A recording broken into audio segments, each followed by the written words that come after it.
Olulu sasazo lwendaba lusiza ngqo Studio 9 kwikomkhulu le-SABC e-Auckland Park eGauteng nazo sitshotshe entlanga lentlwa. Having said that, the application is granted and bail is set in the amount of 30,000 rand for each applicant. Usekela ntloko onqunyanyisiweyo wecandelo lesipolisa kumasipala oMbaxa eKuruleni uJulius Mkhwanazi kunye nomanejala wakwesi sixeko uKagiso Lerutla bakhululwe ngebheyile yama-30,000 erandi emva kweveki beqamele ngenqindi ngapha kwesitshixo. Iyaxhalabisa izinga lokunyuka kweziganeko zolwaphulo-mthetho kumasipala waseNelson Mandela Bay nangona kutyalwe amajoni azokuncedisa kumlo wolwaphulo-mthetho kulo mmandla. Molweni emakhaya nanguvimba esinilungiselele wona ngokuhlanje.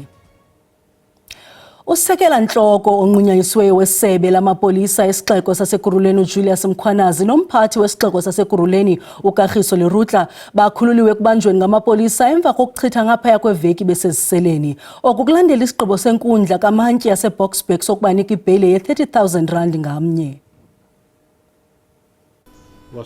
Laba ke babhekene namacala okubika ukuthi enzeka ngonyaka u2019 nalapho kubikwa khona ukuthi uJulius Mkhwanazi kanye noKagiso Lerutla bacija itolo lokuthi uLerutla angayithole senamacala. Inkantolo ibisibanikeza ibheyili ke ingama-30,000 zamarandi. Relied on the means of the applicant as set out in their affidavits and is of the view that they will afford the amount fixed. Will you stand up, Mr. Mkhwanazi and Mr. Lerutla?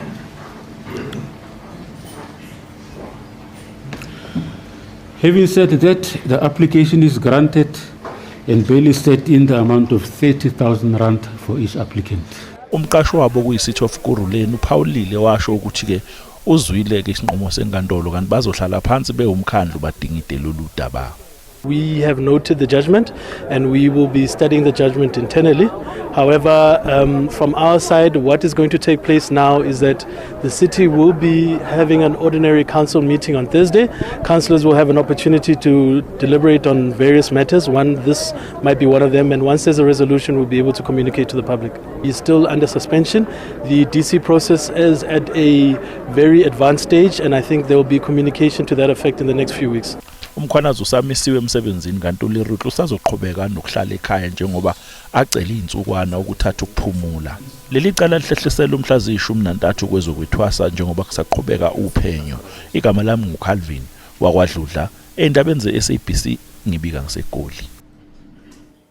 Utshintshiselwano lwemiyalezo kaWhatsApp phakathi kukaSergeant Fani Nkosi, inhloko enqunyanyisiweyo yezimali yaseTshwane uGareth Mnisi nesekela lentsumba lamapolisa esixeko saseTshwane enqunyanyisiweyo uMashi Dlamini ibonisa ukuba inkampani Gubis 85 Solutions yayingekho kuluhlu lokuqala lwenkampani ezazinike ingqwalaselo ukuzuza ithenda yezokhuseleko. Le nkampani eyonyaniswa noMandla Mgcina umtshana womnini weteksi uJosi Banyoni yaye kamva yaphumelela le thenda. Ubeshushu umba ngesinike maxabiso sethi MPD01 ekutholwa kuba saphekwa kulungiselela inkampani Gubis 85 Solutions eyayingekho kuluhlu lokuqala lwenkampani ezanikwa ingqwalasela ukuzuza ithenda. Zityholo ezo isekela ntsumpa lamapolisa esixeko saseTshwane elizikhanyele lama ngomlenze omnye. And Gubis wasn't on that list. And that why Gubis was so anxious to speak to you and then to the CFO was because Gubis wanted to be on that list.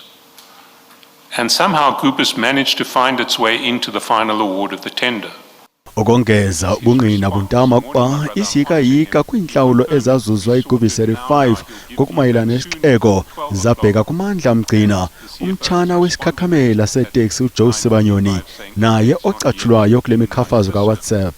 I want to put to you that Mandla Mgcina, the evidence will show, is the one who is receiving a large part of the proceeds of Gubis's contracts with the city of Tshwane. Are you aware of this? I'm not aware. uBrown Mkhotsi otyholwa ngokuba ngumthunywa phakathi kukamphathiswa wamapolisa onqunyanyisiweyo Senzo Mgcunu kunye notyholwa ngokuba incakuba imikhambatho lwaphulo-mthetho Kate Matlala ufake isimangalo ngakwinkokheli ephezulu yobungqina uAdvocate Matthew Chaskalson ekwanyanzelisa ileta yokurhoxa kwakhe.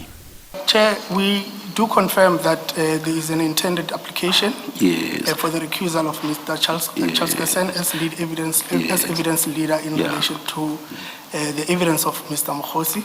Isicelo esipheleleyo ngalenyewe siza kuqhotshelwa ngomhla we-15 kwinyanga kaMeyi. Ikomishoni iyaqhuba. Ulawulo olungqingqwa lungaphucula ukubekwa esweni kwamaphulo ze kuphucule nokuphenduliswa ngezenzo ngokutsho kweofisi yomphicothi jikelele. Le ofisi ibithetha nekomiti yenkcitho karhulumente iScopa ngomasipala abambaxa bane iMangaung, eKuruleni, iTshwane nowaseThekwini.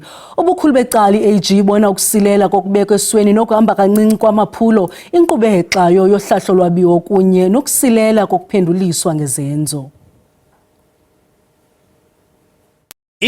Ithi okunye okufunyaniswe ngumphicothi jikelele eMangaung kukhokelele ekubeni kungenelele SIU. I-ofisi yomphicothi jikelele ichubela amalungu eParliament isikhwebu ngendlela i-SIU ezifumana ngayo izityholo zorhwaphilizo ngelixa okhetshe beziphanda ezinye izityholo. Well, it's unfortunately that it's painting a very bad picture about Mangaung. And taking into account that we are talking about a metropolitan municipality. Ekuruleni umphicothi jikelele uthi yayiba segedukeni nangakumbi imeko yophicotho kule minyaka mithathu edluleyo njengeenkqubo zentengo ezibhetyebhetye ezikhokhelela kubunkokheli obungalawuli msulwa, nto leyo yehlisa intembeko yoluntu kumasipala. If I was not aware which municipality was speaking to or about, I would definitely have not assumed it's a metro. I think there's a certain level of standard that we expect, given the magnitude and the budget that is given to metropolitan municipalities. Kumasipala waseThekwini nalapho izinto azikho ntle kwaphela. What I can say is that the overall picture of the metro remains concerning. The reason I say this is that we continue to see serious challenges in infrastructure, planning, delivery, and maintenance. eTshwane iofisi yomphicothi jikelele imemelela ukuvuselelwa kwefuthe lokuphenduliswa ngezenzo nokuthethwa kwamanyathelo ngakwabo bane bathi kwiziphakamiso zokuba abanye oomasipala bafakwe phantsi kolawulo. Iofisi yomphicothi jikelele ixelele amalungu eParlamente ukuba ayinawo amagunya okwenza oko yona. Kwezi nyanga zimbalwa zidlulileyo iziganeko zokubulawa kwabantu eGqeberha kumasipala ombaxa waseNelson Mandela Bay zishiye uluntu luswekisela ubomi babo. Oku kwenzeka nangona kuthunyelwa amajoni omkhosi weli kwiindawo ezithile zale dolophu kulwa ulwaphulomthetho. Enye yendawo ezichaphazelekayo koludushe yiWells Estate, apho isikhululo samapolisa sikumgama ongangeekhilomitha ezili-15, nto leyo yenza kube nzima ukuba abahlali bafikelele emapoliseni. Kwisiganeko sokudutyulwa kwabantu sakutshanje kubhubhe amadoda amathathu. La madoda axhulwe eKarika ngecawa aze afunyanwa ngomvulo sele ebhubhile enamanxeba okudutyulwa. Ukanti kwesinye isiganeko kwilokishi iWells Estate kudutyulwa abantu abasibhozo nalapho ababini bephulukene nobomi babo ze abasithandathu bonzakala. Sicele ukwenzelwa indlela iTyimira Road yona izawuphumela eBlue Water azokwazi ukukhawuleza amapolisa afikelele kuthi. Ziyenzeka izinto bayaqhekezelwa abantu bayabulawa abantu. Sicela nokuba ukhansila zame icontainer ayibeke nokulapha for kube khona iveni eyi-1 bikhona apha sityalelwe namajoni kuba imipho ixhaphakile apha. Abahlali bathi ulwaphulomthetho kule ndawo sele lungaphaya kwamandla abo. Sinayo ipolice forum amapolisa ayasebenzisana kunye nabahlali and kwesibini nevenkile zo my friend office zininzi ke apha sazicela into yokuba mazibe ne-CCTV cameras ziyasincedisa ke xa kukho isehlo ezifana nezi ukuba sisebenzise zona basinike access kuzo. Amapolisa ayaqhuba nophando kwezi ziganeko kuquka nokubulawa kwabantu abaninzi ngaxeshanye kwilokishi iAirport Valley eWoma. As the police, we have noted a concerning spike in violent incidents in specific areas over the past week. However, we are analyzing the data. Amapolisa ongeze izixhobo zokulwa ulwaphulomthetho kwiindawo ezithe zachaphazeleka. Kwiindaba ze-SABC ndingunandi Phaplatyi eGqeberha. Kwalapha ezindabeni Unobhala jikelele wesizwe ezimanyeneyo Antonio Guterres uvakalise inkxalabo malunga neengxelo zohlaselo oluphenjelelwa yintiyonga kubemi bangaphandle kwiphondo laKwaZulu-Natal. Watsho igxeko ulwaphulo-mthetho oludalwa ngabantu abaphembelela udushe. Kodwa masiqale evenkileni.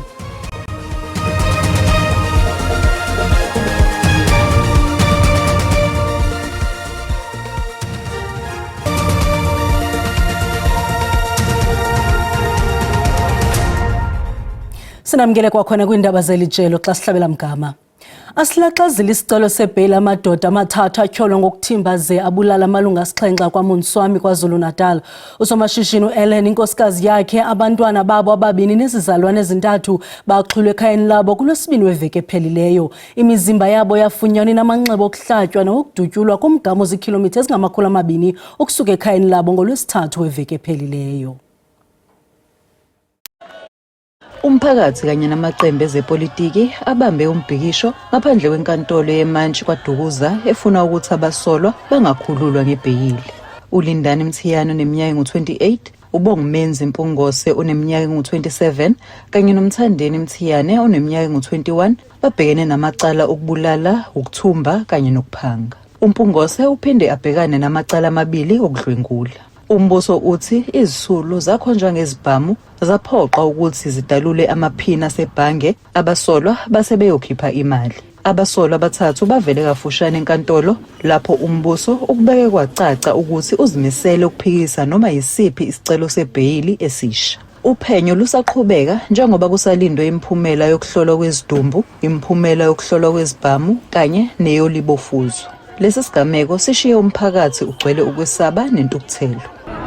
Okubuhlungu kakhulu kunakho konke laba abantu abenze lento ingane ezincane ezingabazukulu bethu zenza kubantu besifazane abadala. I want justice to prevail because there was innocent young kids also, a 20-year-old girl and a 21-year-old brother who had a lot of dreams.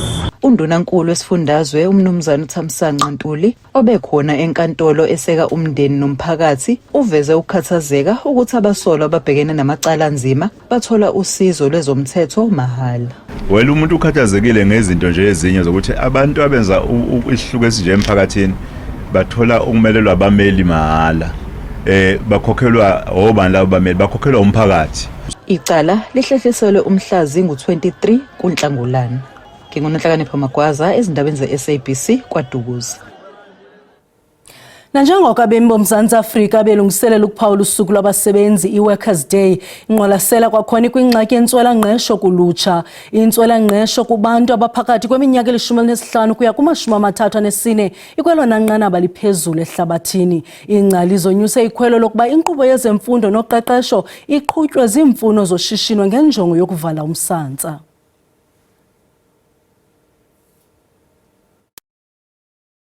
Amaziko kazwelonke afana ne-National Electronic Media Institute athi intsebenziswano phakathi kukarhulumente nabezoshishino iyasilela. Ingqonyela enemisa uTrevor Ramihlwa iyacacisa. We need to create those linkages with industry and co-create, allow industry to make inputs into these development initiatives and also in the process create a bridge. Umphathiswa wemfundo ephakamileyo uBhuti Manamela uthi ungenelelo kwi-TVET colleges luyaqala ukubonisa iziphumo ezincumisayo kunye nentsebenziswano nabezoshishino. Our programs are not just for those who are unemployed. Our redesign of TVET college spaces to include training programs that will target young people who are not in employment, education and training, or those who are already working, to use those TVET college facilities to give them extra short vocational skills. Usihlalo we-Progressive Business Forum nonondyebo we-ANC uGwen Ramokgopa uthi luninzi utyalo-mali olwenziweyo kwezemfundo kweli kwaye ngoku kugxininiswa kuphuhliso lwabantwana abaselula. The first 1,000 days of a child is critical and up to 5 years for cognitive development, and that is the capability of science, being analytic. Kuseza kubonakala ukuba abachaphazelekayo banokukhawuleza kangakanani na ukujongana nemingeni ekhoyo.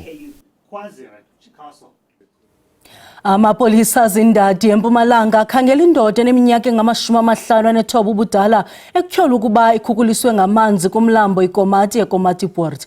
Imoto yale ndoda ixinge kumlambo ogcwele ingwenya ngethuba izama ukwela ibhulorho phezolo. Amapolisa okwangoku akwazile ukusikhupha isithuthi emlanjeni. Amapolisa azindadi asabila esoma ekhangela indoda emke nomsinga wamanzi kwaye ngethamsanqa okanye ngelishwa isithuthi sakhe sifumanekile zesakhutshwa kulomlambo. Bathi bakholelwa kolokuba le ndoda ibiyodwa kwesi sithuthi. Esikusolayo ukuthi umnikazi wemoto uzamile ukuphuma emotweni ebeyistakile wabe sekathathwa amanzi. Sithe sayenza uphenyo lwethu lokuqala sathola ukuthi imoto yomuntu wesilisa ona 59 years ohlala eGauteng eVanderbilt Park. Sizama ukuxwayisa umphakathi ukuthi ngoba esikutholayo ukuthi le ndlela ivaliwe kwamanje imoto azivumelanga ukuhamba lapha. Amagosa ohlangulo athi asebenzisa izixhobo zobuxhakaxhaka bale mihla i-drones ngokutsho kunye nenqwelo ntaka kulomlambo uzele zingwenya nonzulu. The search has already begun. We managed to retrieve the vehicle. Unfortunately, he was not in it. So logically, he's down in the river. Like you said, there's a lot of crocodiles here, so we can't swim or use small canoes in the water. So we'll be utilizing drones and helicopters because this is a notorious section for crocodile attacks. So we are definitely going to keep that in mind. And then the water is very high, as you can see, and it's going to take a while for it to go down as well. Uhlangulo lusaqhuba nangona lunomngeni wokugcwala kwamanzi, nto leyo ephazamisayo, kodwa nangona kunjalo amagosa athi awazukuyeka ukukhangela de le ndoda ifumaneke.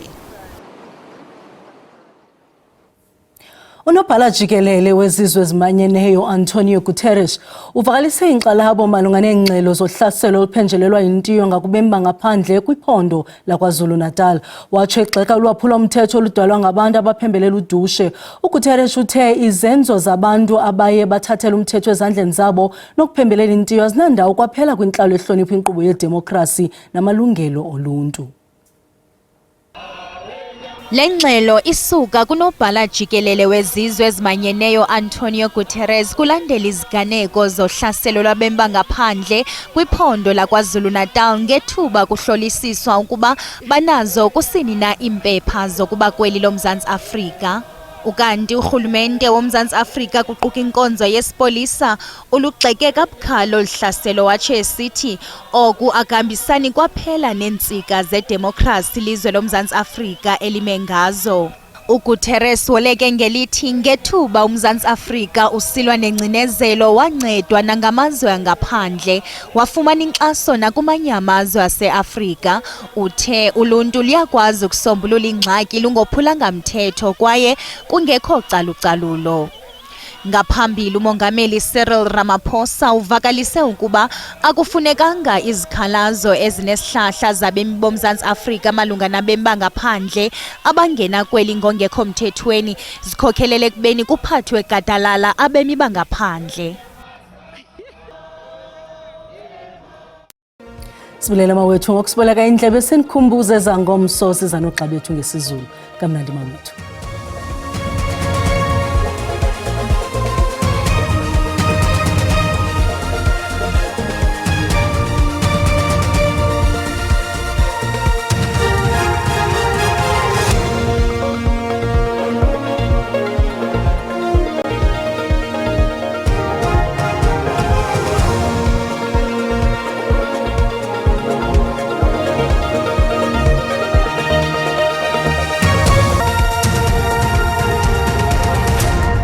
Mawahlanga namaFilipu Milanga basemba vumani nje nonkanyezini nirhabulise kuqikelelo lomozulu ngokuhlwa nje imvula nomoya ngokuhla kephaleka mbukeli into kubana limathumandaka pha kwindawo eziko Upington ko Bloemfontein ko Pitoli liqhubeke ke mbukeli kube izintshizana zemvula pha kwindawo ekombumbela napha ko Richards Bay kanjalo mbozo kephaleka into kubana xa sivuka sizawufumana intshizana zemvula ke mbukeli pha kwindawo eziko DR ko Bloemfontein napha ko Mahikeng qhubeke ke mbukeli elithi iqwaqwa ngamafu pha kwindawo eziko Pulukwane napha ko Mbambela kanti ke mbukeli kuyaphaleka into kubana uSouth African Weather Services sikhuphe isilumkiso sokuba singalindela umoya obhudlayo phaa kwindawo ezikogqibeka kanjalo ke mbukeli naphaa komthatha kanti ke khona nokulatyuzwa kwamaza nomoya obhudlayo ke mbukeli singathi siwulindele naphaa kwindawo eziko-Richards Bay kananjalo nokulatyuzwa kwamaza kananjalo ke mbukeli kuyaqhubeka ukulatyuzwa kwamaza phaa kwindawo eziko-Richards Bay nakooThekwini neendudumo ke ezimandla phaa kwindawo ezikumbindi ko-Freystata kwiintaba ezixananazileyo kananjalo ke mbukeli ngoku sawuthi sijonge amaqondo obushushu kanti ke mbukeli xa siqala ngephondo lapha koNdonga ziyaduma kuyaphawuleka ukuba ngu-23 Springs bengu-21 no-6 kanti ke mbukeli xa sijonga phaa kwindawo eziko-Limpopo kuyaphawuleka mbukeli into yokubana ngu-1916 kophaa koThoyando eGiyani bengu-2219 kanti ke mbukeli ophalaburwa ibe ngu-21 no-17 kananjalo ke mbukeli phaa kwindawo eziko-Mpumalanga kuyaphawuleka mbukeli into yokubana eCarolina ngu-18 no-10 Emelo ibe ngu-19 nakhona babambene ngamanqaku kanti ke sitshile sijonge phaa KwaZulu-Natal ezenzweni kuyaphawuleka mbukeli into yokubana uLuntu ngu-21 no-10 Richards Bay ibe ngu-24 no-15 kanti eThekwini liphole ngo-23 naye u-15 sijonge ke mbukeli phaa ezenzweni kwiphondo lasempuma koloni kuyaphawuleka eMthatha ngu-23 no-3 kuGompo ibe ngu-23 naye u-14 kanti ke mbukeli koNtshona koloni noko mbukeli ithande noko laphola kwindawo ezininzi ko-Outram ngu-20 no-2 kanti ke phaa uMossel Bay bamane ngemanqaku nayo iGeorge ngo-18 kanti ke mbukeli phaa kwindawo eziko-Northern Cape kuyaphawuleka into yokubana koKurumani ngu-21 no-7 Upington ibe ngu-25 no-6 kanti ko-Calvinia ibe ngu-23 no-4 sawutshila sitshotshe ke mbukeli sijonge phaa kwiphondo lakwe-Freystata khona ke phaa ko-Welcome ngu-21 no-3 abantu kakhulu ko-Bloemfontein ngu-1 kwiindawo ezixinenezileyo koPhumleni ngu-17 naye u-1 phaa ko-Clocoland kanti ke no-Northwest mbukeli kuyaphawuleka into yokubana iMarikeng nguye u-21 phaa kaloku mbukeli kwindawo eko-Klerksdorp khona ngu-22 no-5 kanti ke